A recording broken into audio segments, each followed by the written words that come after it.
শুক্রবার থেকে আলোচনায় এসছে ইঞ্জিনিয়ার ইশরাক।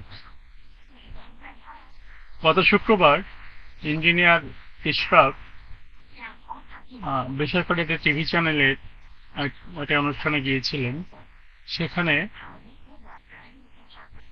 সেই অনুষ্ঠানে চঞ্চল চৌধুরীর হাতে ইশরাক পুরস্কার তুলে দেয়। আমরা জানি যে চঞ্চল চৌধুরী একজন বিতর্কিত মানুষ। বিতর্কিত বললে এভাবে বিতর্কিত না, সে মানে আওয়ামী লীগের সাথে তার যে সখ্যতা এবং বিএনপির প্রতি যে তার বৈরী আচরণ, আহ, বৈরী আচরণ মানে তো কেউ আওয়ামী লীগ করতেই পারে, এটা কোনো সমস্যা না।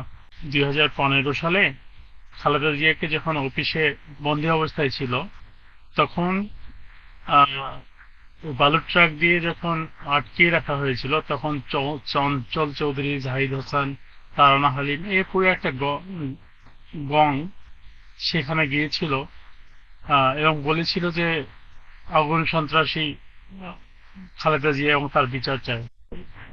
আগুন সন্ত্রাসী হিসেবে আখ্যায়িত করা হয়। সেই চঞ্চল চৌধুরীর হাতে পুরস্কার তুলে দেয় ইঞ্জিনিয়ার ইশরাক। মানে এখানেই ব্যাপারটা শেষ হয়নি।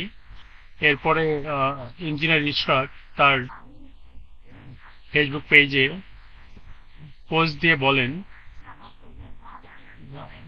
তিনি চঞ্চল চৌধুরীকে চেনেন না এবং তিনি সকলের কাছে এই জন্য ক্ষমা চেয়েছেন। আচ্ছা, আপনারা বলুন তো, চঞ্চল চৌধুরীকে চেনে না, এই যে ব্যাপারটা একজন রাজনীতিবিদ হিসেবে ব্যাপারটা খুব কেমন হয়ে গেল না? ইশরাক চঞ্চল চৌধুরীকে চেনে না, ব্যাপারটা খুব অন্যরকম হয়ে গেল না? উনি বলতেই পারতেন যে উনি চেনেন, কিন্তু ওনার এটা ভুল হয়ে গেছে, তবু সেটা কথা ছিল। কিন্তু উনি চঞ্চল চৌধুরীকে চেনেনই না, তো এটা এটা মেনে নেওয়া যায় না। এটা উনি সত্যটাকে এড়িয়ে গেছেন, সত্যটাকে গোপন করেছেন। আমরা এটা বিশ্বাস করতে চাই যে উনি চঞ্চল চৌধুরীকে চেনেন এবং উনি এটা ইচ্ছে করেই এটাকে এড়িয়ে গেছেন এবং অসত্য কথা বলেছেন। এরপর আসিফ মাহমুদকে নিয়ে, আসিফ মাহমুদ, এটা অনস্বীকার্য যে আসিফ মাহমুদ জুলাই আন্দোলনের একজন অন্যতম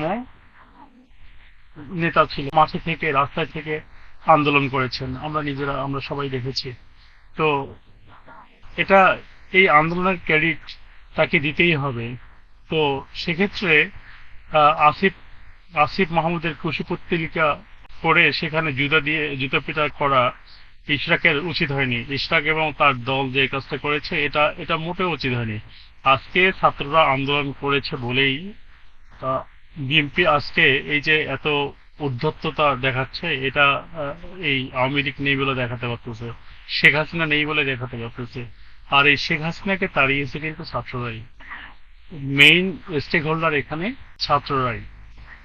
এটা এটা অস্বীকার করার কোনো সুযোগ নেই, এটা স্বীকার করতে হবে, এটা মানতে হবে।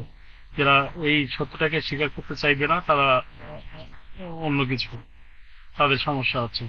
কিন্তু বিএনপি আজকাল এই ব্যাপারগুলোকে কেন জানি মানতেই চাচ্ছে না।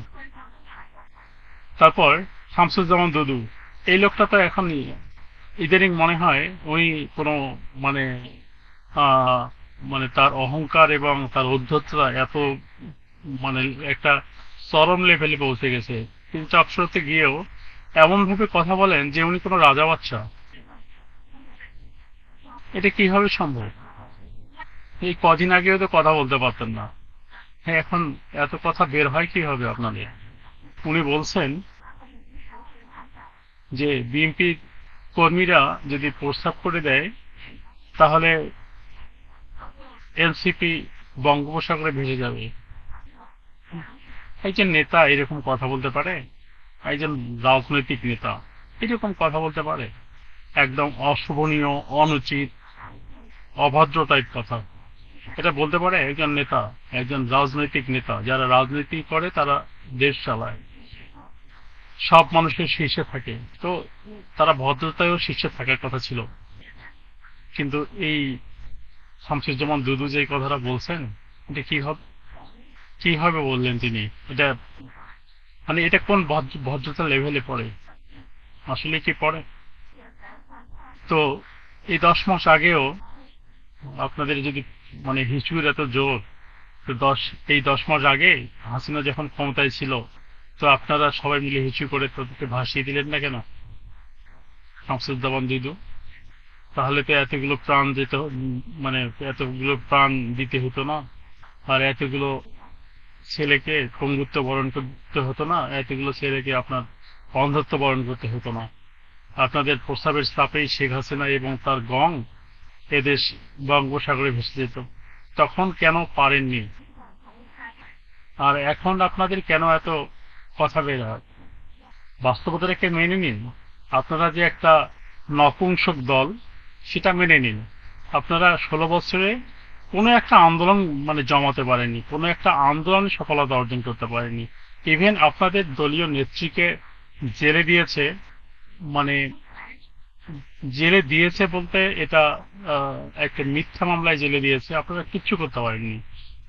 আপনারা হাসিনা সরকারের একটা লোম ছিঁড়তে পারেননি। এই তারাই এখন কত বড় বড় কথা বলেন। এটা অনুচিত। এটা হয়তো 10 বছরের বাচ্চাদের বললে হয়তো কথা ছিল, আর আজ থেকে আরো 50 বছর পর বললেও কথাটা হয়তো মেনে নেওয়া যেত। কিন্তু আমরা তো চলমান বর্তমানটাকে জানি। আমরা সেই আপনাদের শাসন আমল থেকে শেখ হাসিনার শাসন আমল সবগুলাই তো দেখতেছি। আপনারা কে কত ভালো, আপনারা ব্যক্তি হিসাবে কেমন, আপনারা রাজনৈতিক হিসাবে কেমন, আমরা সবই জানি। তো এতে বড় বড় কথা বলবেন না। সম্ভব হলে প্রেসিডেন্ট জিয়ার রাজনীতি করুন। প্রেসিডেন্ট জিয়া যেভাবে রাজনীতি করেছেন, যে ফিলোসফি দিয়ে উনি রাজনীতি করেছেন, ওনার যে আইডিওলজি ছিল, সেটাকে ফলো করুন। তাহলে রাজনৈতিক নেতা হিসেবেও সফল হবেন এবং দল হিসেবেও বিএনপি সফল হবে।